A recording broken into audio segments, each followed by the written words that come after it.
How far would you go to bring someone that you love back to life? We need to talk about Bring Her Back. It's been called the scariest movie of the year and the most disturbing movie since Hereditary. And in this video, I'll explain that shocking ending that leaves people sobbing. In this movie, a strange woman who has just lost her daughter takes in two children who have just lost their father. But it soon becomes clear that this woman has a secret and quite evil plan for them. It is the next movie from the twin brothers who made Talk to Me. Let's talk about what it really means, explain the ritual and what the people who made the movie actually say about it. Answer the questions that you're left with, like where did the tape come from, who was Ollie really, and is this movie connected to Talk to Me? But first, if you're new here, I'm Mad Morph and this is my movie club, so please like and subscribe for more like this. You can find more endings explained on the channel, and I do really like talking about horror movies, especially ones that have a nice, deep and rich story. Now, to understand the ending of Bring Her Back, we need to go back to the beginning.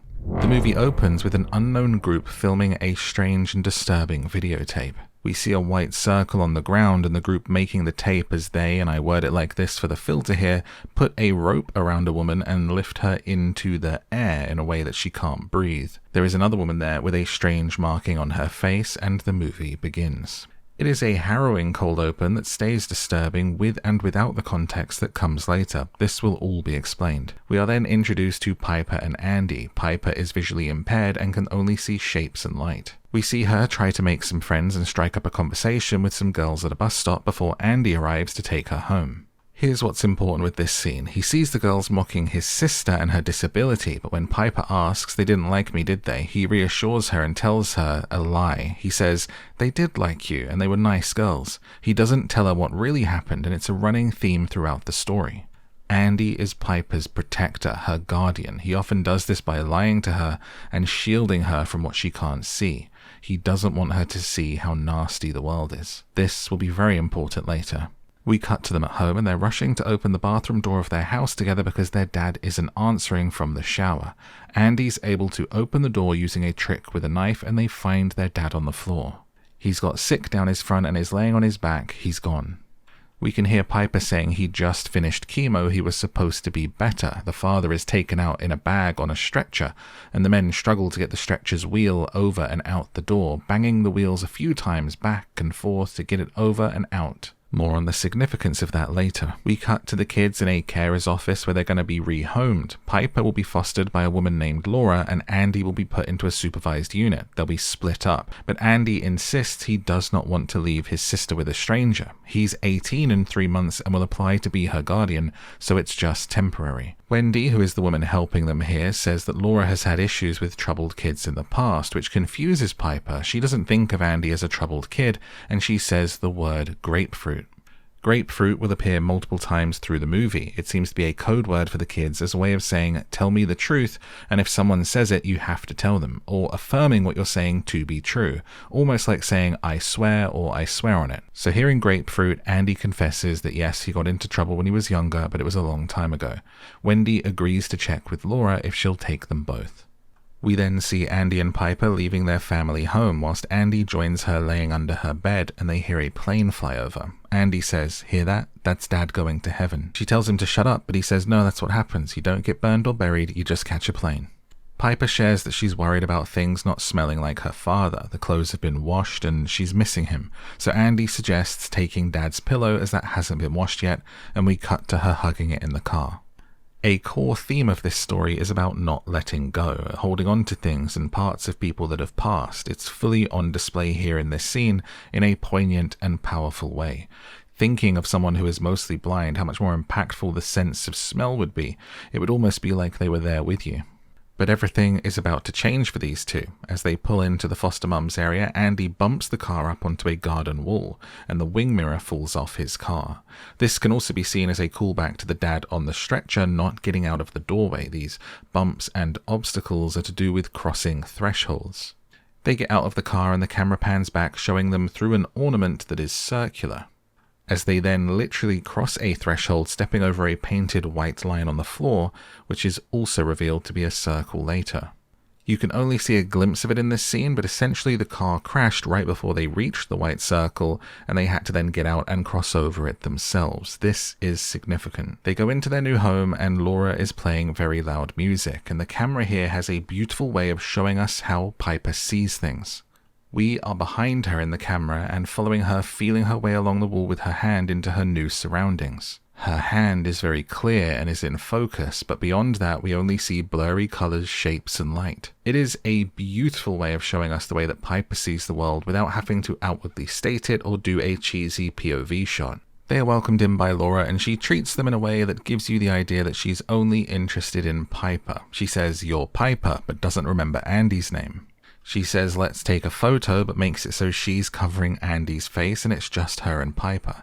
Later, she even calls him Anthony and he has to correct her and say Andy. She intentionally or otherwise is excluding him wherever she can. She then plays a kind of mean little prank on Piper as she scares her by saying, "I want you to meet my dog," but it's a stuffed taxidermied animal, and when she touches it, Laura barks. She's a bit of a weirdo, as she says herself.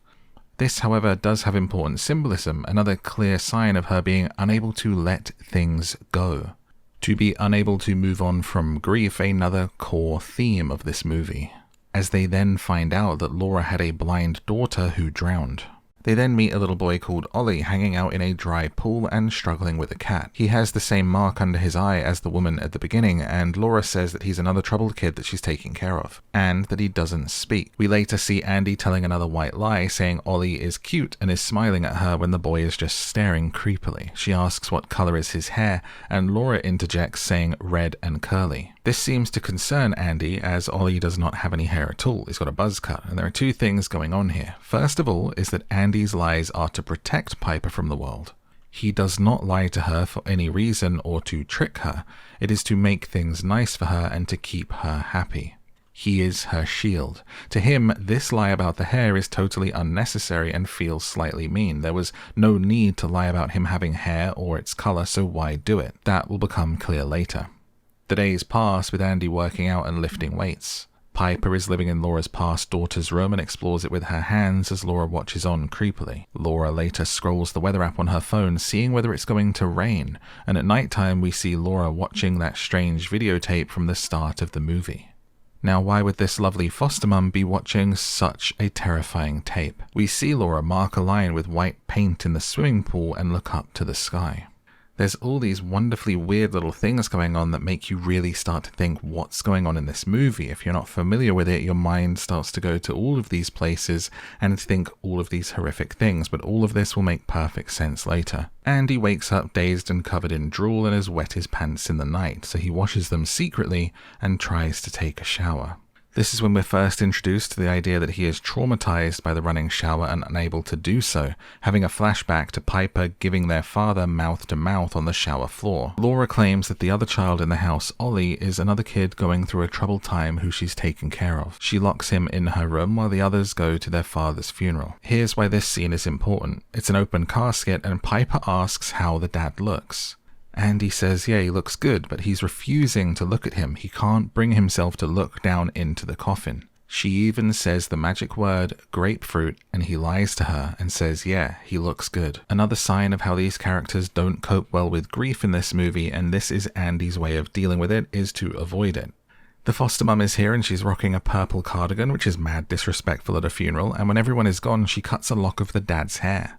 There's then a super creepy scene where she speaks to the kids and she exposes to Piper that Andy lied to her, saying he never looked at the dad, that he better go back in there and say goodbye properly because some people believe the spirit stays in the body for months after death. He's still in there. She forces him to go back in and kiss him goodbye, but when he does it on the forehead, she says, on the lips. It's custom, which freaks Andy out, obviously, and he can hear the sound of the running shower as she tries to push him in to kiss the dad on the lips. She says, let me help you, and he doesn't want to do it, so Laura kisses the dad on the lips, and they leave. Meanwhile, back at the house, little creep Ollie breaks out through a window which injures his hand, and he's trying to get into some sort of storage house or shed that's locked in the back garden. He's then distracted by some chickens as he looks hungrily upon them. The others are on the way home and Laura says it doesn't have to be like this, we can have fun. Andy says he has fun by getting hammered, so she says, okay, let's get hammered. Later in the night, it's just Andy and Laura and she encourages him to talk to her, saying, I used to be a counselor, we can talk. He asks her how she coped with her blind daughter Kathy being gone, to which she replies, I didn't. When we buried her, I didn't want to leave. I felt like I was abandoning her. How could I go home without my daughter? I'd give anything to hear her call me mum one more time. They talk about how Piper was always the favorite, and Laura says, "Is that why you hit her?" He says, "How did you know that?" And she says, "Wendy told her." Andy then admits that he would get into trouble just so his dad would notice him, but instead he would take him to the shower, run it so Piper couldn't hear, and his dad would beat him. It's then later in the night and we see Laura pee in a jug and pour it over Andy's lap whilst he's sleeping, and he doesn't wake up. Andy hasn't been wetting himself. Laura has been doing this and making him think that he is. It also becomes obvious that she's been drugging him to keep him asleep. She even pulls his eyelids back to open his phone with facial recognition and deletes photos of Ollie. She's interrupted by a cat screeching and peers out the window to see Ollie in the empty pool again holding the cat. We cut to Laura bathing Ollie, saying, "I know you're hungry, but you have to wait a bit longer." She continues saying to him, "Are you in there? Is this part of it? Did I do it right?" This lets us into what's going on. She's using the videotape like some kind of messed up instructional video. She's trying to recreate what she sees in the disturbing tape on Ollie. And she's unsure if she's doing it correctly and kind of winging it. This is her first time. She says to Ollie, "How can I believe you're in there if I can't see you?" And then Ollie, who's been staring off into the middle distance the whole time, suddenly snaps his eyes to look at Laura directly. The tap behind her starts to gush water. She gets up and slowly goes to a misting mirror and looks at Ollie in the reflection as he mimics the sounds of the cat creepily. For a split second of blink and you miss it, we see the form of another creature that is sat there in place of Ollie, with horns on its head as the mirror smashes. There is something else going on here, and it doesn't look good. In the morning, Laura exposes Andy's pee-pee pants to embarrass him in front of Piper, telling him to try to take a shower. When he leaves, Laura says Andy got aggressive last night to Piper, trying to kind of paint him in a bad light. She says the girls are going shopping and to keep Ollie in his room. Andy decides to shower outside at the hose pipe, and we see Ollie eat a fly. When Andy goes to check on Ollie, he finds the door is locked and he uses a knife to open it, the same trick that he did to get into the bathroom at the beginning. He lets Ollie out and into the kitchen and starts to ask him questions, but Ollie never speaks. Laura said that he's a mute. So Andy gives him a pencil and paper and says, "Then I can talk to you and you can talk to me." A reference to the previous film by the same writers and directors, Talk to Me. But this is when things get horrific, because Andy cuts a melon with the knife and holds it out to Ollie as he would a piece of fruit for a person to take. But Ollie just grips the knife in his hands and starts eating it whilst holding the knife. Andy's like, "Okay, that's fine," and turns around to find a plate, but then when he turns back, Ollie is just chomping down on that blade like it's a chalk ice. He is just munching and crunching down on that sharp knife, and it is absolutely horrific. Andy quickly tries to get the knife away from him, but he just keeps going, keeps chomping, the knife going between his teeth and cutting up into his mouth. It's absolutely gross. And when Andy finally gets the knife free, he tries to take Ollie to hospital, and Ollie's fighting to not be pulled over the white line outside the house. But Andy just pulls him over the line, and Ollie immediately starts screaming and writhing in pain and throwing up. At this exact point, Laura and Piper return home, and Laura freaks out saying, "Why is he outside?" Whilst this is going on, we see the cat running out, missing part of its tail, implying that the other night Ollie ate it. Andy is in shock from what he's just seen and takes Piper inside, and when he looks at the pencil and paper that he gave to Ollie, Ollie wrote the word bird on the paper. Whilst Piper is comforting Andy, Laura takes Ollie into her room and starts to watch the creepy videotape over, trying to find a clue as to what to do. Ollie then starts to speak, causing Laura to turn on some loud music and then copy what she sees in the videotape, drawing circles on Ollie's head whilst pinning him down. Ollie is screaming and she's covering his mouth, just drawing these circles on his forehead until he goes back into his trance. It's exactly like what we see in the disturbing videotape. And Laura then feeds Ollie the lock of hair that she took from Piper and Andy's dad at the funeral. We then see Andy trying to finally muster up the courage to shower, and he gets in, but when he does, against the glass door of the shower, his dad shows up and says, "She'll die in the rain."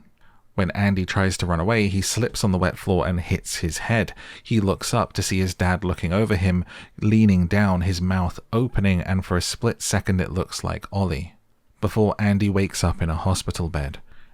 It's almost like when Ollie consumes part of someone, he has the ability to mimic them, making the cat noises earlier, for example, after he ate the tail. Now he consumes a piece of the dad's hair, and then suddenly the dad shows up in the shower. But while Andy is in hospital, at home it is pouring with rain, and Piper is texting on her phone, and it reads her message back to her before she sends it, saying, "Laura said you don't want visitors. I hope you're okay. Miss you. Love, heart." Piper is sending a message to Andy in hospital, revealing that Laura has lied to her and told her that he doesn't want visitors. We see over and over throughout this story Laura isolating and gaslighting both Piper and Andy to split them up, to get what she always wanted, Piper on her own. And then another big reveal comes when Laura is watching an old tape of her daughter at a birthday party and Piper joins her. What's important here is someone calls for Ollie, and the boy who answers on screen is clearly not the Ollie living in this house. The boy on the screen has red hair just like the lie Laura told, but that's not who's in the house, so who is it? Laura visits Andy in hospital and says they need to keep him for another day. He's worried about Piper and keeps asking after her. He reveals what he saw to Laura, saying that his dad said she'll die in the rain. To which Laura says, "You don't think it's because your dad died in the shower when I killed him?" And Andy says, "What?" She just says, "Your dad died in the shower, you're associating it with that." So the question is, did Laura actually kill their dad? We'll come back to this at the end. While Andy is in the hospital, Laura dresses Piper in Kathy's purple cardigan. She says, "You can call me Mum if you like." Piper, very unsure, answers, "Maybe." Laura then ties her hair back, saying her daughter always had it like this. She's slowly molding Piper to be a Kathy replacement in more ways than one. Laura then asks Piper if she'd like to stay with her when Andy is 18 and leaves. Piper answers that she's looking forward to living with Andy and getting their own place, but they'll come back and visit on weekends.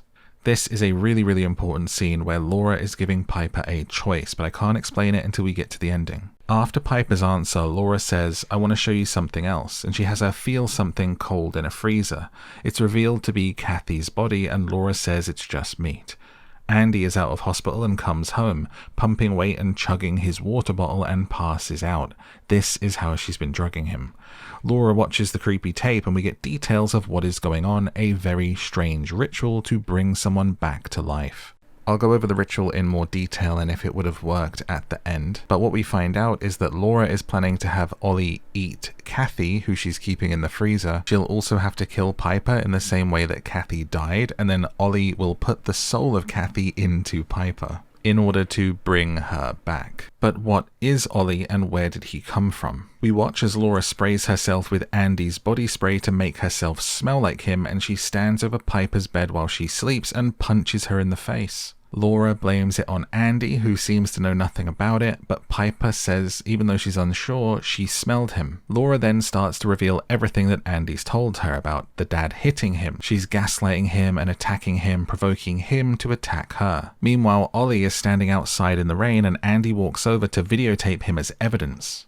On the phone, you see Ollie all distorted through the water on the window and he looks demonic. We see that red face with the horns on its head again. It's super creepy. Laura doesn't want to let this happen, so she smashes Andy's phone and keeps provoking him until he punches the wall next to her. Andy wants Piper to go with him, saying grapefruit. But Piper backs up into Laura's arms. She has successfully split them up, and Andy leaves and drives away. He goes to the childcare office where they were assigned to be fostered to Laura and is sitting in the waiting room, and then he sees it. On the wall, a missing child poster for a kid named Connor Bird. The same thing Ollie wrote on the paper, and it zooms in and we see that the kid in the missing poster is Ollie but with long hair.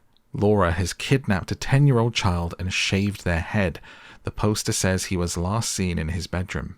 Andy now knows how dangerous Laura is and tries to convince Wendy, the child welfare officer, that Laura is crazy, that she's kidnapped this child and they need to go and save Piper. Wendy reveals that Laura worked in that office helping children for nearly 20 years as the best counselor they had, that she would never hurt a child. Meanwhile, Laura forces Piper to go play dodgeball so she can get some alone time at home with Ollie. She comes back to find Ollie ransacking the kitchen, consuming everything he can find, cereals and milk, looking worse and worse and more demonic. Laura says to him, "Not yet, not yet." All through the movie she's telling this creature, "Not yet." And Ollie seems to have had enough with waiting. He grabs Laura and starts trying to bite her, ripping chunks of her hair out and biting into her forearm so she has to lock herself in a bedroom. He then turns on himself, biting his hand and forearm and ripping chunks of himself off. It's disgusting. As Laura wraps her wound with a self-made tourniquet and comes out, Ollie has moved outside and Laura paints a circle over and over on the glass with her blood. This seems to subdue and control Ollie again, and it's time. She leads him to the garden and opens the freezer, and he climbs inside with Kathy and starts to consume her. We then at the same time see Piper playing dodgeball whilst Andy leaves her a voicemail. Andy confides in her that Dad was not great, that he hurt him, that he lied to Piper because he didn't want her to know how ugly the world was. He also confesses that when Andy was 8, he hit Piper and he regrets it more than anything. But now it's happening again and he's not going to lie to her this time because Laura is bad and hateful and hiding it just like their father did, and this time she needs to know. I love you, Grapefruit. But it's Laura who's listening to the message, and this gives her a head up that Wendy is coming over to check up on her because she hears her voice in the background and starts to clean up. They arrive to the house and Wendy tells Andy to wait in the car and goes inside to check on Laura. But of course he doesn't listen, he leaves the car, and this is when that same missing poster from earlier escapes and blows out into the garden. Laura seems to be convincing Wendy that everything is fine, the place is tidy, and she acts normal. Meanwhile, Andy breaks into that garden shed and finds Ollie eating Kathy. Wendy notices that Laura is bleeding, and Laura starts to get hysterical, begging her not to go to Andy, who is now shouting for Wendy. Laura says, "I'm doing something for Kathy, we can bring her back. Piper has to go the same way, we used to fill the pool with rain, it's working, he's going to bring her back." But Wendy gets loose of her grab and goes to see what Andy wants to show her, and she also sees Ollie eating Kathy.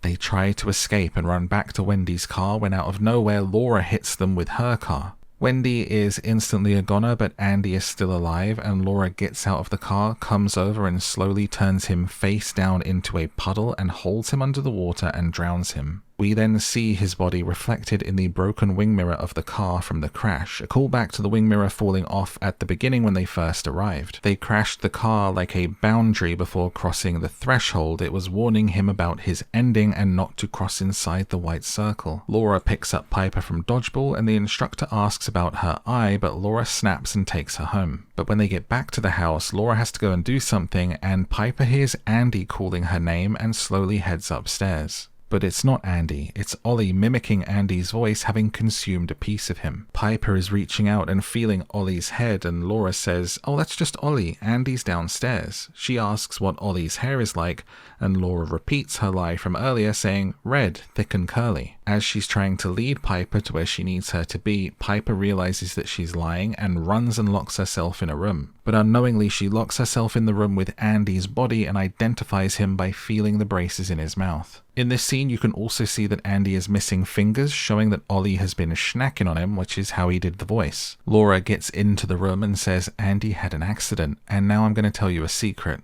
She says that she spoke with an angel, a beautiful angel that does beautiful things. That she put the angel inside Ollie, and now he's going to put Kathy inside you. You're just like her. We'll unpack this in a minute, because Piper then tries to escape and runs into something and knocks herself out. This allows Laura to drag her to the now full of rainwater swimming pool to continue with the ritual, while Ollie creepily strolls and joins her into the pool to meet them there. His belly is swollen and ready to purge Kathy to the inside of Piper. Ollie is looking super demonic now, with red and yellow eyes and busted sharp teeth and veins popping out all over him, as Laura cradles Piper in the pool and then starts to hold her under the water to drown her. But Piper fights back, pushing and struggling against Laura, who's holding her under and shushing her. But Piper screams the word, "Mum." This stops Laura in her tracks with what she's doing. We flash back to Kathy's death in the pool as she floats there with blood in the water, showing that Kathy hit her head and fell into the pool just like Laura is doing to Piper now, mimicking the death.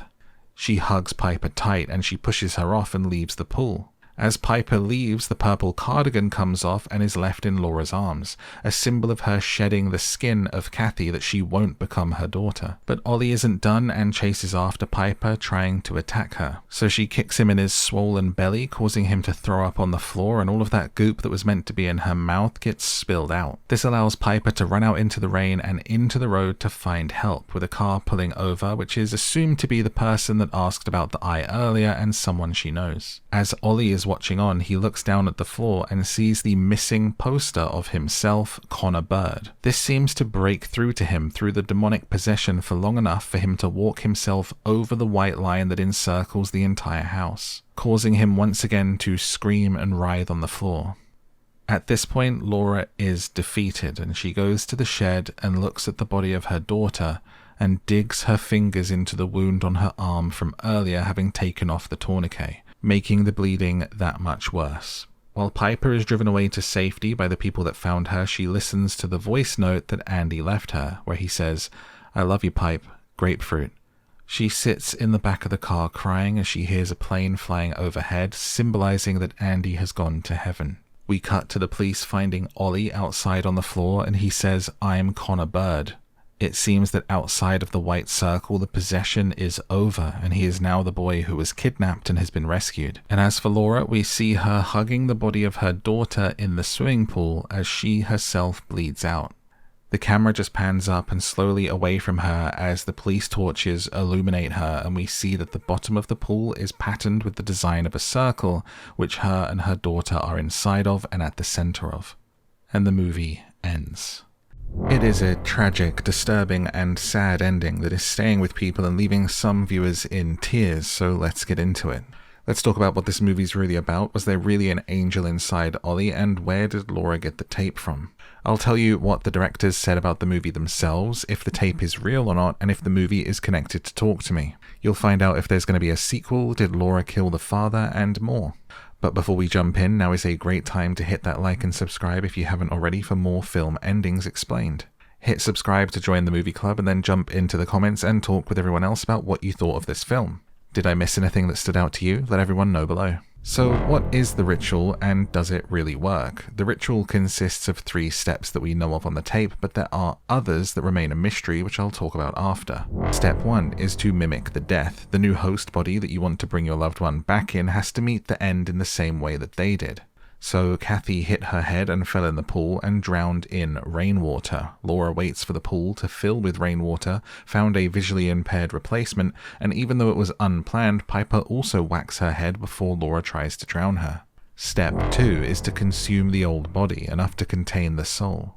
This is why Laura has Kathy in the freezer and keeps telling Ollie not yet. She's waiting for the pool to fill enough to recreate her death. Then Ollie can consume Kathy. That's why it's taking so long and why he's getting hungry and eating random things. The creature needs to do what it was brought here for. The third and final step is to purge the soul into the new body, emptying the stomach of the old body into the mouth of the new host and transfer the soul. This mimics and symbolizes mouth-to-mouth resuscitation, or CPR, which we see Piper attempt on her dad. In that snapshot of it that we see, his mouth is all sticky and gross because he's thrown up, and it's just like the purging we see in the video as the beast transfers the soul to the host body. And if you think about it, mouth-to-mouth resuscitation is another way that one might bring a loved one back to life if you are there in time. This is actually heavily inspired by the twins' own experience, the ones who made the movie. Their grandfather was found on the floor, much like the dad was in this movie, and someone tried to give them mouth-to-mouth, and they remember their grandfather having sick in his beard and it just being like a really vivid, disturbing memory that stuck with them for the rest of their life. So Laura is following these steps from a tape, but where did she get the tape from? Was it real, and was she connected to the cult? The directors have said that the tape is meant to be viewed as a piece of lost media, like finding a weird video on the internet that you don't know if it's real or fake. You don't know who made it, you don't know where it came from, and that is part of the mystery. We live in an age of not being able to trust what we see and hear online, and it's only getting worse. It's a great symbol for how dangerous info that might not even be real when it falls into the wrong hands and influences unsafe and vulnerable minds can be. Laura has discovered this tape in her grief from one of her online rabbit holes that she's gone down. For all we know, it could be a performance art piece or a legit deranged cult's recording. It could be totally fake, it could be entirely real, or it could be the work of the devil. But either way, what we know is that she has acted on it in her grief and her inability to let go. She is, however, not connected to the cult. I don't think she has any experience of this. This is a woman driven mad by grief and coping by copying what she sees on the tape. The way that she studies it over and over and it becomes her guide for the terrible things she's doing shows that she's never done this before. But does the tape work? Whilst the symbolism is there for lost media and misinformation, I think we could probably safely say that yes, the tape should work, but maybe not to the desired effect. This movie shares a universe with Talk to Me, a film where we as the viewer get a glimpse at the way the universe approaches life after death. So there must be similar rules for the supernatural at play in this movie, and the supernatural is considered to exist. Therefore, it's a safe assumption to make that there is something else inside Ollie, and had the ritual been completed, Kathy or some other entity would have awoken inside Piper.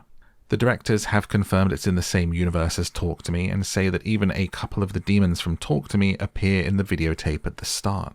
So what was inside Ollie? Was it really an angel, and was the ritual going to work? Laura says she spoke with an angel and put him inside Ollie to do beautiful things, but what we haven't seen before the movie starts, and what we never see on the tape, is how she did this. There must be another part to this ritual about communicating or summoning something from beyond to bring it and put it into the third-party body to make it the conduit for the soul transfer. The first step that actually brings what she thought was an angel forward and puts it into Ollie's body. We never see this laid out fully, but we do see clips of the man in the video drawing the white circle, which we would think would be the first step to contain that entity once you summon it. But what we do know is that Laura kidnapped Ollie from his bedroom 13 days ago and has had him ever since, no doubt copying a ritual on a tape to summon the angel, which is probably most likely a demon, and put it into Ollie's body.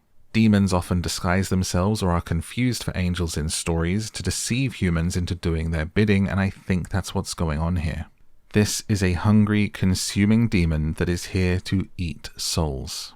Once it has eaten part of that person or animal, it becomes either able to mimic the person, or the real question is, does it actually contain their soul inside the host? This is left up to us to decide, and I have to say I think the souls are actually in there along with this demon, so let me explain. You have to ask yourself, why would a demon warn Andy that Piper was going to die in the rain?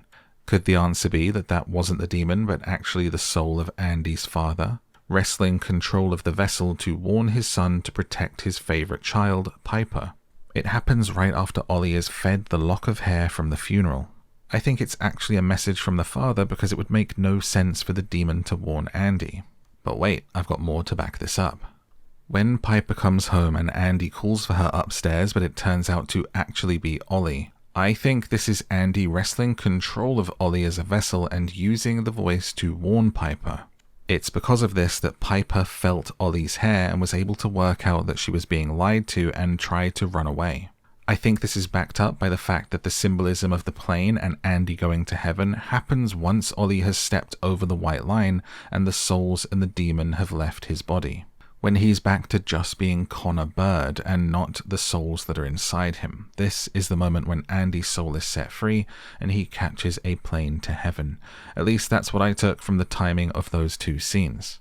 Up to that point, Andy had been trapped inside Ollie because we see that he's missing some fingers when she finds him, so Ollie has already been snacking on this boy. Andy continued to be Piper's shield even after death. The question that remains a mystery is, why did Laura decide to cut the hair of the dad and feed it to Ollie? That remains unknown.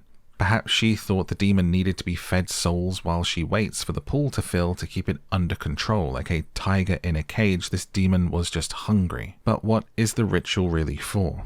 Because if we consider that what's inside Ollie is a demon and it could be deceitful, it might not really be about bringing a loved one back. Could this tape and the demon be convincing people that it's going to bring their loved ones back for something for its own uses? Even before Ollie has consumed Kathy, we see evidence of something growing within him. Could the demon actually be growing a different entity or a physical manifestation of itself to then be put into a host body and actually not bringing back the loved one?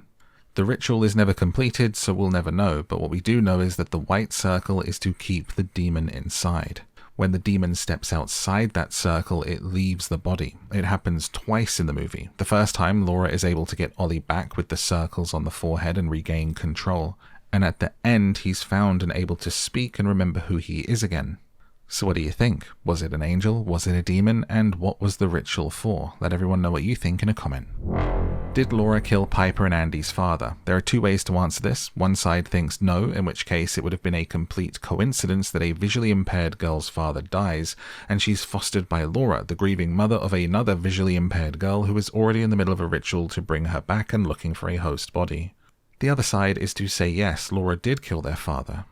Evidence. We know she's drugging Andy throughout the movie, therefore she's already using some kind of chemical to spike drinks. The father is found with sickle down him, implying poison. I think she's definitely capable of this, just as she's capable of sneaking into a child's bedroom and kidnapping them and doing rituals on them. So how did she know about them? She was a counselor at the fostering office and would have had access to the files. I think she looked up a visually impaired girl that's in the system, which is Piper, because the child protection file found on Piper is because of Andy hitting her. We know this is in the file because it has him down as a troubled child. Therefore, it's on record, which means Laura could have found it and targeted this family, getting the dad out of the way and volunteering to foster Piper. But is Laura actually evil? Remember the choice that she gave Piper in the shed? Let's talk about it. She asks her, would she like to stay when Andy turns 18 and leaves? I think this is a genuine offer to Piper. She dresses her in Kathy's clothes, she does her hair like her daughter, and she thinks, maybe I can just raise this girl and be a mum to her instead. A ready-made replacement without the ritual. In that moment, I really do think that she's asking her to be her daughter, saying, call me mum if you like. But when Piper kinda refuses and says she wants to live with Andy, Laura goes back to plan A, her original plan to continue with the ritual, and shows her Kathy's body. I would say that throughout, Laura is portrayed as someone vulnerable to having found this lost media online. She has a tattoo on her hand of a triangle, which is the symbol for the element air, perhaps showing she's already a spiritual person before this with a tendency to believe in things. At least enough to get it tattooed on her. Her pool is in the same shape, with water also being a strong recurring theme through the entire movie. Kathy drowned in a pool shaped like the symbol for air where she didn't get the air that she needed. And circles are prevalent and used throughout the entire movie. They're used to control the entity, they represent a boundary, a threshold to be crossed or not, and the never-ending cycle of grief. Laura is not evil, but she did some truly horrible things. She kidnaps a child, she torments Andy, gaslights him into thinking he's wetting himself to try to push him to shower more because she knows that's his trauma. She even ends up killing Wendy and Andy, so even though she let Piper go, she has done some pretty terrible stuff. So why did Laura stop doing the ritual? This brings us to why Laura let Piper go. She's screaming out mum, and that was enough to break through the madness of Laura for long enough to have Piper escape. Laura says earlier to Andy, I'd give anything to hear her call me mum again. She asks Piper to call her mum. So her screaming this out at the end is some sort of crazy wish fulfillment moment of her getting what she wanted. It throws her back to being called mum by Kathy. She flashes back to the moment that she died. It makes her see Piper as Kathy in that moment as her child. Why is she drowning her child? She has to save her. She stops and hugs her, which allows Piper to escape. She just wanted her daughter, who died in a tragic accident, back. And once Piper is out of the pool, Laura doesn't chase her. What does she do? She goes to be with her daughter. So does Laura die? I think it is heavily implied that Laura dies. She has been bleeding from a very heavy wound in her arm for a long, long time by the time the movie ends. We see the amount of blood that is on the floor in the house. She's removed that tourniquet, she's dug her fingers in to make it worse, and she just climbs into the pool. Will there be a sequel? The movie is connected to Talk to Me, and the directors have confirmed that the movies take place in the same universe, but what comes next? There is a sequel coming for Talk to Me called Talk to Me, with the 2 being the number. This no doubt takes place in the same universe again, so maybe we'll get some more answers in that to how the demons work and the supernatural of this world. I will say, however, these directors really love their mysteries and don't like answering all the questions, so don't expect too much. And finally, did you know that Sora Wong, who plays Piper, had 0 experience acting professionally? Her mum answered a casting call on Facebook looking for a visually impaired girl. Amazing. And that is Bring Her Back Explained. What did you think of this movie? Let me and everyone else know in a comment below. I thought it was awesome and amazing. I haven't stopped thinking about it since, and that's why I needed to make this video on it to kind of purge it from my own system. I prefer it to Talk to Me personally, but I'll maybe go rewatch that one and decide. I thought the cast were all incredible. Sally Hawkins, equally terrifying and pity-inducing, and the kids were amazing. Drop your thoughts in a comment, hit that subscribe to join the club for more like this, and click one of those videos on the screen for another breakdown and ending explained with me right now. I've been Mad Morph. I've also got a gaming channel and a free podcast where I read books and bedtime stories to help you sleep. That's called Down to Sleep, which you might be needing after this movie. Find all the links you need and more of me in the description, and until next time, thanks for watching, don't have nightmares, and good night.